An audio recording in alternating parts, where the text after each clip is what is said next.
आज हामीहरूसँगै परमेश्वरलाई धन्यवाद र स्तुति चढाओ भन्ने शीर्षक लिएर परमेश्वरको इच्छालाई बुझ्ने समय लिनेछौँ। 1 थेसलोनिकी अध्याय 5 को पद 14 को वचन हेर्नेछौँ। भाइ हो, हामी तिमीहरूलाई अर्ती दिन्छौँ कि अल्छेहरूलाई चेतावनी देऊ, हरेस खानेहरूलाई दिलासा देऊ, कमजोरीहरूलाई मद्दत गर, ती सबैसँग सहनशीलता देखाओ। याद राख, कसैले खराबीको बदलामा खराबी नगरोस्, तर एउटाले अर्को र सबैसँग सधैँ भलाइ गर्ने चेष्टा गर। सधैँ आनन्दित रहौ, निरन्तर प्रार्थना गरिरहो, सबै परिस्थितिमा धन्यवाद देऊ, किनकि ख्रीष्ट येशूमा तिमीहरूका लागि परमेश्वरको इच्छा यही हो भनिएको छ। परमेश्वरको इच्छा नै यही हो भने हामीले हाम्रो जीवनमा सधैँ परमेश्वरलाई धन्यवाद दिने कुराको खोजी गर्नुपर्छ। परमेश्वर हामीलाई सधैँ धन्यवाद देऊ भन्नुहुन्छ, तापनि कहिलेकहीँ हामीहरू यस्तो शिक्षालाई बिर्सेर आफ्नो मुड अथवा आफ्नो मनस्थितिको आडमा रही धन्यवादी हुनुको सट्टा उल्टै गुनासो, गनगन र गन्थन गर्न पुग्छौँ, जसले हामीलाई परमेश्वरको पवित्र इच्छा पालन गर्नबाट वञ्चित गराउँछ। हामीलाई दिइएका सबै अवस्था र परिस्थितिलाई हेर्दा त्यहाँ धन्यवाद दिनुपर्ने कुराहरू निश्चय नै हुन्छ। कुनै एकजना पत्रकारले हाम्रो मण्डलीको प्रधान कार्यालयको भ्रमण गरेर अन्तर्वार्तामा हामीलाई सोधेका थिए, तपाईलाई कोभिड-19 को बारेमा के लाग्छ? वास्तवमा कोभिड-19 चाहिँ धेरै मानिसहरूको ज्यान लिएको प्राणघातक रोग हो भन्ने कुरा आफैमा हृदय विदारक छ। तर के यस्तो महामारीको अवस्थामा धन्यवाद दिनुपर्ने कुरा छैन होला त भनेर मैले सोच्न पुगेँ। तब धन्यवाद दिनुपर्ने कुराहरू यसो खोजी हेर्दा त्यसभित्र विभिन्न कुराहरू लुकेर रहेको मैले देख्न सकेँ। यदि कोभिड-19 को महामारी नआएको भए के सबै सन्तहरूलाई अनलाइन आराधनाको अनुभव गर्ने मौका मिल्ने थियो होला र? महामारी सुरु भएर 12 महिना बित्ने क्रममा धेरै सन्तहरूले हाम्रो मण्डलीको होम पेजको भ्रमण गर्नुभयो, मण्डलीको भिडियोहरू हेर्नुभयो र टाढामा रहेका आफ्ना प्रियजनहरूलाई पनि हामीहरूको फेरि भेट नहोउन्जेल यी भिडियोहरू हेर्दै गर्नुहोस् भन्दै लिङ्क पठाउनुभयो। यसले गर्दा स्वभावतः अनलाइनद्वारा प्रचार, आराधना र शिक्षणले एकदम सक्रिय रूप लियो। विगतमा हामीहरू हाम्रो सुसमाचार अनलाइन माध्यमबाट पनि प्रचार हुनुपर्ने भनेर सोच्ने गर्थ्यौँ। अनि यी अवस्थाहरू यसरी घटेका देख्दा विगतमा थाहा नभएको सुसमाचारका विविध सामग्रीहरू हामीले पत्ता लगाउन सक्यौँ।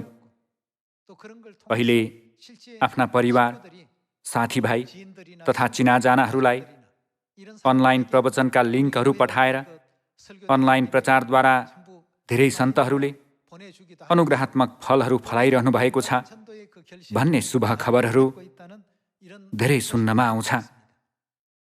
विगतमा चाहिँ भेला गर्दा कुनै तोकिएको ठाउँमा आउन सक्नेहरू मात्र भेलामा सहभागी हुन सक्दथे, तर अहिले चाहिँ इन्टरनेटको पहुँच छ भने विश्वभरिबाट जो कोही पनि भेलामा सहभागी हुन सकिन्छ। दूरीका कारण भेलामा सहभागी हुन नसकेका सन्तहरू अहिले चाहिँ दूरीको कुनै प्रवाह बिना मण्डलीका अनलाइन कार्यक्रमहरूमा सँगै सहभागी हुन सक्ने अवस्था बनेको छ। यी कुराहरूले मलाई साँच्चै नै हामीले जुनसुकै अवस्थामा पनि गुनासो र गनगन गर्नुको सट्टा उल्टै धन्यवाद दिने बाटो खोज्नुपर्ने रहेछ भनेर सोच्ने गरायो। परमेश्वरको उद्देश्य चाहिँ अन्तिममा हामीलाई नै आशिष दिनु हो नि, होइन र? जिउँदो माछा सधैँ पानीको विपरीत बहावमा पौडन्छ। खासमा प्राय सबै माछाहरू कठिन भए पनि पानीको विपरीत बहावमै पौडन्छन्। विपरीत बहावमा पौड्न नसक्ने त्यस्तो कुनै माछा नै छैन। यो उदाहरणलाई हेर्दा परमेश्वरले हाम्रो जीवनमा केही विविधता र कठिनाई हुन दिनुको कारण हामीहरू जान्न सक्छौँ। विगतमा हामीले त्यति ध्यान नदिएका त्यस्ता केही कुराहरू थिए। त्यसबेला हामीहरू ती कुराहरूमा 10% जति मात्र ध्यान दिने गर्थ्यौँ, तर ती कुराहरूमा 70%, 80% अथवा 100% ध्यान दिएमा हामीले परमेश्वरको साँचो इच्छालाई अझ नजिकबाट जान्न सक्नेछौँ। यसकारण परमेश्वरले किन यस्तो मान्छेलाई मेरो वरिपरि राखिदिनु भएको होला? अथवा प्राय सबै मानिसहरू शान्तिसँग जिरहेका छन्, किन मेरो परिवारलाई मात्र यति धेरै कठिनाई र पीडा छ भनेर सोच्नुको सट्टा कठिनाई भएमा त्यसलाई जित्न सक्ने शक्ति र क्षमताको पनि विकास हुन सक्छ भनेर हामीले सोच्नुपर्छ। यसकारण सुरुको मण्डलीको समयदेखि वर्तमान सुसमाचारको यो युगसम्म परमेश्वरले आफ्ना प्रिय सन्तानहरूका लागि समतल बाटो भन्दा पनि सधैँ अलिअलि गर्दै जित्न सकुन् भनेर तिनीहरूका बाटोमा के राखिदिनुहुन्छ त? जित्न सकुन् भनेर कष्ट र कठिनाई राखिदिनुहुन्छ। त्यसलाई जित्ने प्रक्रियामा हामीले आफूले कहिले अनुभव नगरेका कुराहरू सिक्नेछौँ। तर कठिनाई अनुभव नगरेसम्म 10% जति पनि त्यसमा ध्यान केन्द्रित नगरिने हुँदा धेरै सिक्न सकिँदैन। अहिले कठिनाई आइपर्दा त्यसलाई समाधान गर्नमा बढी ध्यान केन्द्रित गरिने हुँदा 90% अथवा 100% अझ बढी सिक्न सकिन्छ। त्यसैले परमेश्वरले सबै परिस्थितिमा धन्यवाद देऊ भन्नुभयो। सबै परिस्थितिमा धन्यवाद दिन सक्ने गरेर परमेश्वरले हामीलाई धेरै कुराहरू दिनुहुन्छ भन्ने कुरालाई हामीले सधैँ दृढ विश्वास गरी परमेश्वरलाई धन्यवाद, प्रशंसा र महिमा चढाउनुपर्छ। परमेश्वरलाई विश्वास गर्दा गर्दै पनि किन मलाई कठिनाई आइपर्छ भनेर सोच्नुको सट्टा अझ जटिल समस्या पनि आइपर्न सक्थ्यो, तर मैले परमेश्वरलाई विश्वास गरेकोले परमेश्वरले सजिलो बनाइदिनु भयो भनेर सोच्नुपर्छ। यस अवस्थाले मेरो परिवार चकनाचुर हुन सक्थ्यो, तर यसलाई जित्न सक्ने बुद्धि सिकुन् भन्ने हेतुले परमेश्वरले थोरै मात्र कठिनाई हुने गराइदिनु भयो। यसरी सधैँ धन्यवाद दिएको स्वरूपलाई हेर्नु भएर परमेश्वरले अझ धन्यवाद दिन सक्ने अवस्था बनाइदिनुहुन्छ। हामीले बाइबलद्वारा यस किसिमका शिक्षाहरू प्राय राम्ररी जानेका छौँ, तर जब हामीमाथि साँच्चीकै कठिनाई आइपर्छ तब त्यस्तो अवस्थामा त्यसरी सोच्न गाह्रै पर्छ। हामी परिस्थितिमा मात्र केन्द्रित हुन्छौँ। किन म माथि नै यस्तो आइपरेको होला? अरू मानिसहरूले पनि कठिनाई भोगिरहेका हुन्छन्। के परमेश्वरले हामीलाई जीवित सन्त अथवा जीवितहरू भनेर व्यक्त गर्नुभएको छैन र? परमेश्वरले सम्पूर्ण जीवित प्राणीहरूलाई कठिनाईको छाललाई छिचोलेर उक्लने गरी बनाउनु भयो। यदि माछा नदीको बहावसँगै बग्दै जान्छ भने त्यसलाई जीवित माछा भन्न मिल्दैन। त्यसैले बाइबलले सुसमाचारको कार्यलाई असल कष्ट भनेर अभिव्यक्त गरेको छैन र? परमेश्वरले हामीलाई असल कष्टमा सहभागी हुने सुसमाचारका योद्धाहरू भन्नुभएकोले हामीले कठिनाईमा पनि परमेश्वरलाई धन्यवाद दिनुपर्छ। तब मात्र हामीहरू सधैँ आनन्दित रहन सक्नेछौँ। यस्तो धन्यवाद र आनन्दको छाहारी मुनि रहेर स्वर्गसम्म जान सक्ने हामीहरू हुनुपर्छ। हामीले किन मेरै वरिपरि मात्र यस्ता मान्छेहरू राखिदिनुहुन्छ? मेरो साथीका बुवा आमा कति उत्कृष्ट र उनका परिवारजन कति उदेकका हुनुहुन्छ, किन मेरो परिवार चाहिँ झुत्रे झाम्रे र गरिब भएको होला भनेर सोच्दै गनगन गर्नु हुँदैन। यस किसिमले दाँजिरहन कति पनि आवश्यक छैन। यस संसारका मानिसहरू जतिसुकै उल्लेखनीय नै भए पनि के तिनीहरूले स्वर्गको राज्यमा सदा सर्वदा राज्य गर्न सक्छन् त? यदि यस संसारमा यहाँहरूको कुनै रोल मोडल छ भने के ऊ स्वर्गमा राज्य गर्न सक्ने स्थानमा छ भनेर यहाँहरूले सोच्न आवश्यक छ। हामीहरू स्वर्ग गएपछि शब्दद्वारा वर्णन गर्न नसकिने अनेक किसिमका बहुमूल्य पत्थरहरूले सजिएको महलमा बस्नेछौँ। यो पृथ्वीमा चाँदीको चम्चा होइन, तर मडी पत्थरको चम्चा लिएर जन्मिएका मानिसहरू नै हामीहरू हौँ।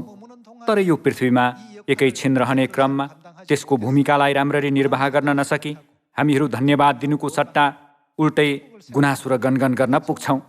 स्वर्गलाई सोच्यौँ भने हामीले यसलाई सहन सक्नेछौँ। यदि हामीहरू स्वर्गमा राज्य गर्ने त्यो महिमालाई सोध्छौँ भने यो पृथ्वीमा को उच्च छ र को निम्न भनेर सोच्न पुग्ने छैनौँ। बरु पितामाताको इच्छालाई पालन गर्न र परमेश्वरमा मिल्न कसले बढी प्रयत्न गर्दैछ भनेर हामीले सोच्नुपर्छ। यस्ता मानिसहरू नै स्वर्गमा सबैभन्दा आदरणीय र महान मानिसहरू हुन्। हामीले यो पृथ्वीका कुराहरूमा मात्र आशा राख्नु हुँदैन। परमेश्वरले हामीलाई नम्र हुनु, हुचिनु भन्नुहुँदा हामीहरू नम्र हुनुपर्छ, हुचिनुपर्छ। विचारशील हुनु भन्नुहुँदा विचारशील हुनुपर्छ। धन्यवादी हुनु भन्नुहुँदा धन्यवादी हुने जीवन जिउनुपर्छ। त्यसरी पिता माताको प्रेम पत्र रहेको बाइबलको वचन अनुसार कार्य गर्यौं भने स्वर्ग गएपछि हामीहरू आदरका पात्र बन्नेछौँ। हामीले यो पृथ्वीका मानिसहरूबाट कहिलेकहीँ सतावट, गिल्ला र खिसी पाउँदै कठिनाई भोग्ने अवस्था पनि हुन सक्छ। तापनि यदि हामीले पिता र माताको इच्छालाई पछ्यायौं भने स्वर्ग गएपछि हामीहरू कस्ता किसिमका मानिसहरू बन्नेछौँ होला? परमेश्वरले यस पुस्तकमा हाम्रो लागि आशिष पाउने तरिकाहरू सबै लेखिदिनु भएको छ। तर यदि हामीले यसलाई इन्कार गर्यौं भने के हुन्छ होला? परमेश्वरले धन्यवाद देऊ भन्नुहुन्छ, तर हामीहरू बारम्बार गुनासो गर्छौं भने, अनि परमेश्वरले हामीलाई उज्यालो पक्ष हेर्नु भन्नुहुन्छ, तर हामी चाहिँ सधैँ अँध्यारो पक्षलाई मात्र हेर्छौं भने के हुन्छ होला? हामीहरू हिँडिरहेको स्वर्गको यो बाटो चाहिँ हामीहरू धन्यवादी हुनुपर्ने एक रमणीय बाटो हो। यदि हामीहरू भौतिक दृष्टिकोणबाट मात्र हेर्छौं भने यो कठिन बाटो हो, भिरालो, खस्रो र साँघुरो बाटो हो। तर यदि हामीहरू विश्वासको दृष्टिकोणबाट हेर्छौं भने कठिनाईपछि स्वर्गले हामीलाई पर्खिरहेको हुनाले यो नै खुसीको बाटो हो र आशिषको बाटो हो नि, होइन र? यो बाटो भौतिक रूपमा समतल छ भन्न खोजेको होइन। भौतिक रूपमा यो कदापि सजिलो बाटो होइन।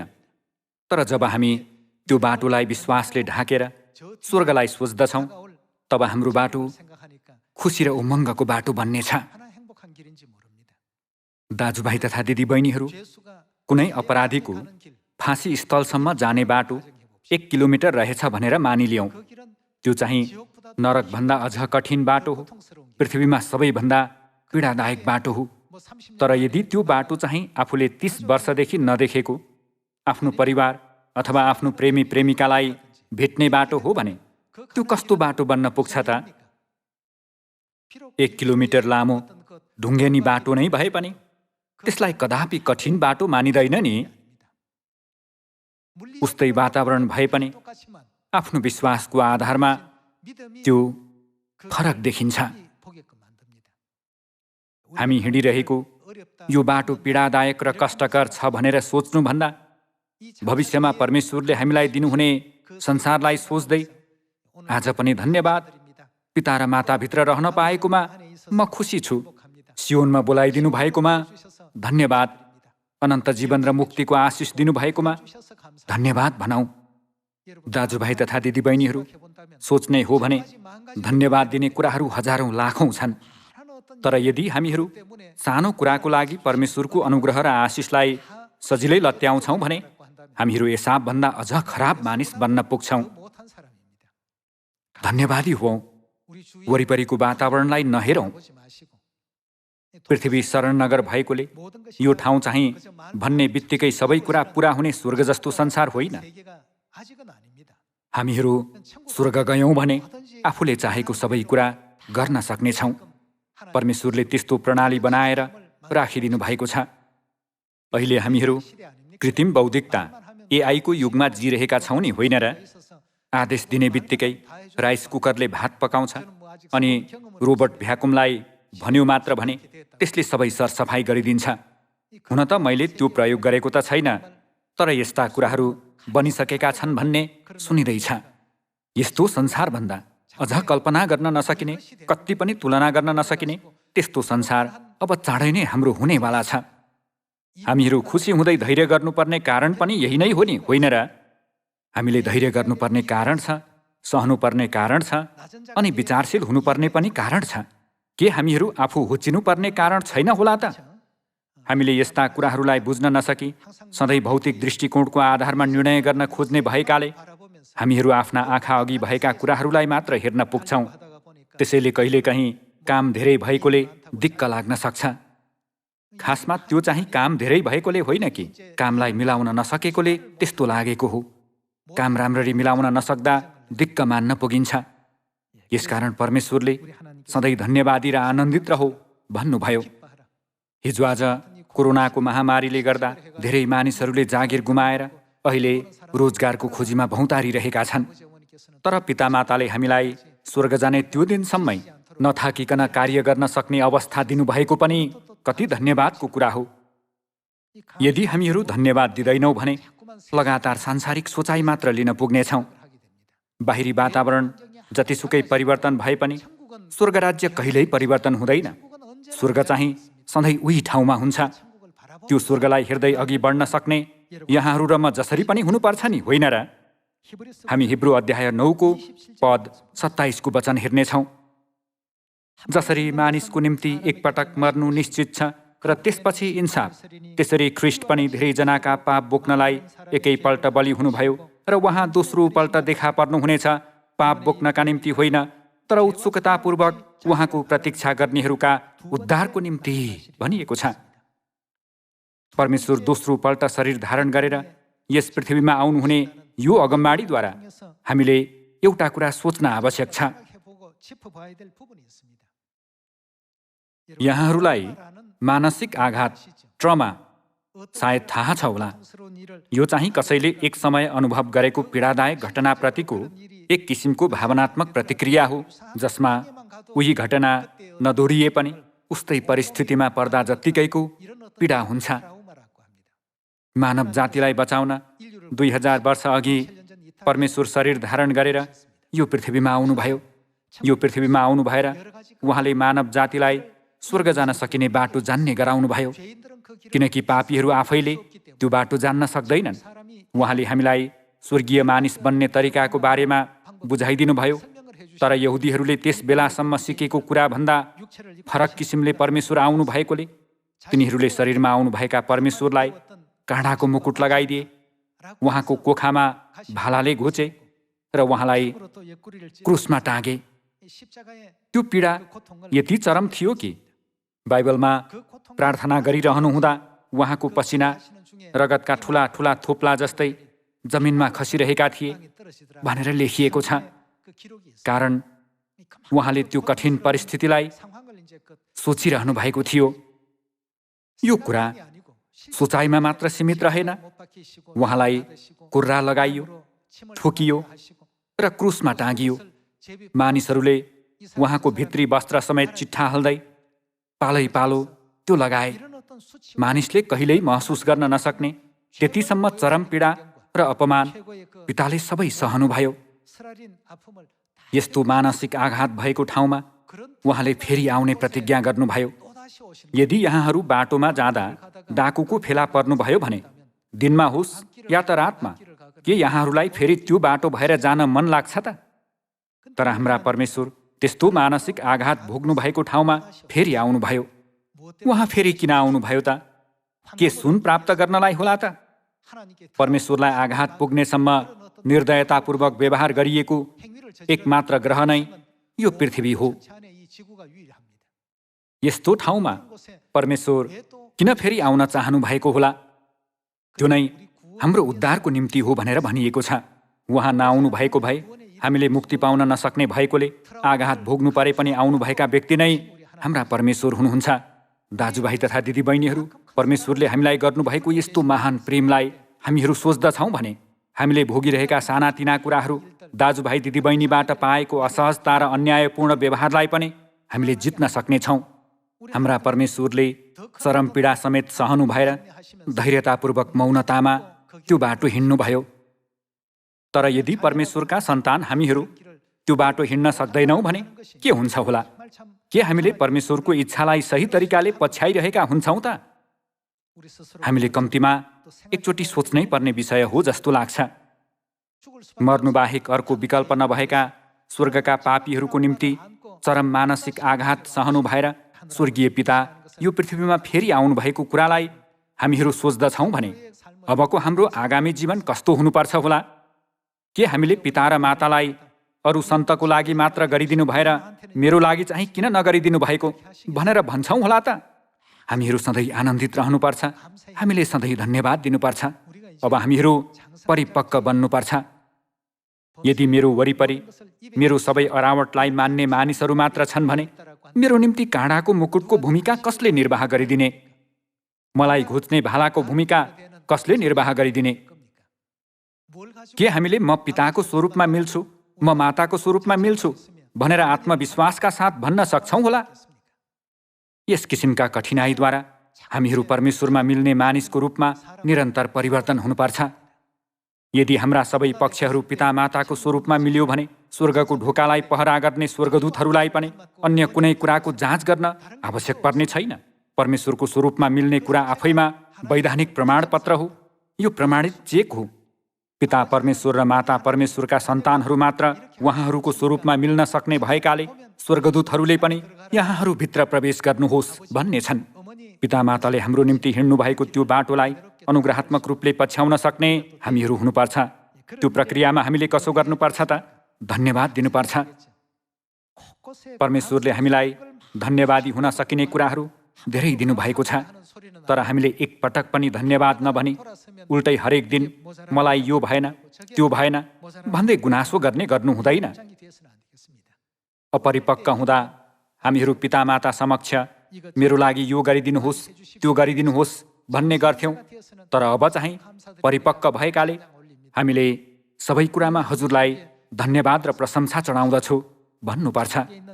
प्रकाशको पुस्तकमा कस्तो वचन लेखिएको छ त? स्वर्गका स्वर्गदूतहरू र 24 जना धर्मगुरुहरूले के गर्छन् भनिएको छ? तिनीहरूले हरेक दिन तपाईँ पवित्र हुनुहुन्छ, प्रशंसा ग्रहण गर्न योग्यका हुनुहुन्छ भनी भन्दछन्। पृथ्वीमा छँदा किन मलाई चाहिँ थोरै अनुग्रह दिनु भएर फलानो सन्तमाथि चाहिँ धेरै अनुग्रह दिनुभएको भनेर कसैले पनि भन्ने छैन। स्वर्गमा यस्ता कुराहरू हुँदैन। तिनीहरूले केवल धन्यवाद महिमा चढाउँदछौँ भन्ने छन्। हजुरहरूले पृथ्वीमा पापी हामीहरूका खातिर त्यस्तो मानसिक आघात समेत सहिदिनु भएकोले हामीहरू यसरी स्वर्गमा आउन पाएका छौँ। यो साँच्चै कति धन्यवादको कुरा हो। यहाँ आएर के कुरामा गनगन र गुनासो गर्न मिल्छ र? यसकारण तिनीहरूले हरेक परिस्थितिमा धन्यवाद दिँदै परमेश्वरलाई सदा प्रशंसा गर्छन्। यदि कोरोनाको महामारी भन्दा अझ विषम परिस्थिति आयो भने पनि हामीले कदापि परमेश्वरलाई बिर्सनु हुँदैन। परमेश्वरको महान प्रेमलाई सधैँ हृदयमा गहिरो गरी खोप्न सक्ने यहाँहरू र म हुन सकौँ। लुका अध्याय 5 को पद 21 को वचन हेरौँ। तब शास्त्रीहरू र फरिसीहरूले प्रश्न गर्न लागे, ईश्वर निन्दा गर्ने यो को हो? पाप त परमेश्वरले मात्र क्षमा गर्न सक्नुहुन्छ। तर यसुले तिनीहरूको प्रश्न थाहा पाएर तिनीहरूलाई जवाफ दिएर भन्नुभयो, तिमीहरू आफ्ना हृदयमा किन प्रश्न गर्दछौ? तिम्रा पाप क्षमा भयो भन्नु कि उठेर हिँड भन्नु हुन चाहिँ सजिलो छ। तर मानिसको पुत्रलाई पृथ्वीमा पाप क्षमा गर्ने अधिकार छ भन्ने तिमीहरू जान भनिएको छ। पापको बोझले दबिएर जिरहेका सन्तानहरूलाई पाप क्षमा दिन स्वर्गीय पिता र स्वर्गीय माताले नयाँ करारको सत्यता घोषणा गरिदिनु भयो। के संसारका मानिसहरूलाई नयाँ करार थाहा छ? के तिनीहरूलाई पाप क्षमा पाउने बाटो थाहा छ? पाप क्षमाको अधिकार लिएर शरीरमा आउनुभएका परमेश्वरलाई के तिनीहरूले चिनेका छन्? तर हामीले चाहिँ कति धेरै अनुग्रह पाएर धेरै कुराहरू जान्न पाएका छौँ। तापनि जानेर मात्र चाहिँ हुँदैन। हामीले आफूले जानेका कुराहरूप्रति धन्यवाद र प्रशंसा दिनुपर्छ। तिम्रा पापहरू क्षमा भयो भन्ने एक वचन मात्र दिनुहुँदा 1000-10,000 वर्षसम्म थुप्रिएको पाप समेत सबै क्षमा गर्न सक्नुहुने पवित्र आत्मा र दुलही अर्थात् पिता परमेश्वर र माता परमेश्वरलाई हामीले सेवा गरिरहेका छौँ। हामीहरू यति सर्वशक्तिमान परमेश्वरलाई सेवा गर्ने मानिसहरू हौँ। तसर्थ नगण्य चिजहरूमा फसेर आफ्नो आत्मालाई भ्रष्ट पार्ने अनि विश्वास र स्वर्गप्रतिको आशा गुमाई यस भौतिक संसारमै जकडिने हामीहरू हुनु हुँदैन। यति महान परमेश्वर हाम्रो साथमा हुनुहुन्छ। उहाँले नयाँ करार निस्तार चाडद्वारा मेरो देह खाने र मेरो रगत पिउनेले पाप क्षमा र अनन्त जीवन पाउनेछ भनेर हामी सन्तानहरू माझ घोषणा गरिदिनु भएन र? आर्थिक अवस्था राम्रो भएकोले मानिसहरू सानो असुविधा पनि सहन सक्दैनन्। विगतमा चाहिँ एउटै कोठामा धेरै मानिसहरू मिलेर बस्नु साधारण कुरा थियो। हुन त त्यसरी नजिउने मानिसहरू पनि थिए, तर हिजो आज एक्लै बस्ने मानिसहरू धेरै छन्। एउटै परिवारका 2 जना पनि सँगै बस्न गाह्रो मान्छन्। सबैजना आफ्नै कोठा र निजी ठाउँ चाहन्छन्। आपसमा थोरै मात्र चित्त नबुझ्ने कुरा उठ्यो कि ठुलो समस्या निम्तिन सक्छ।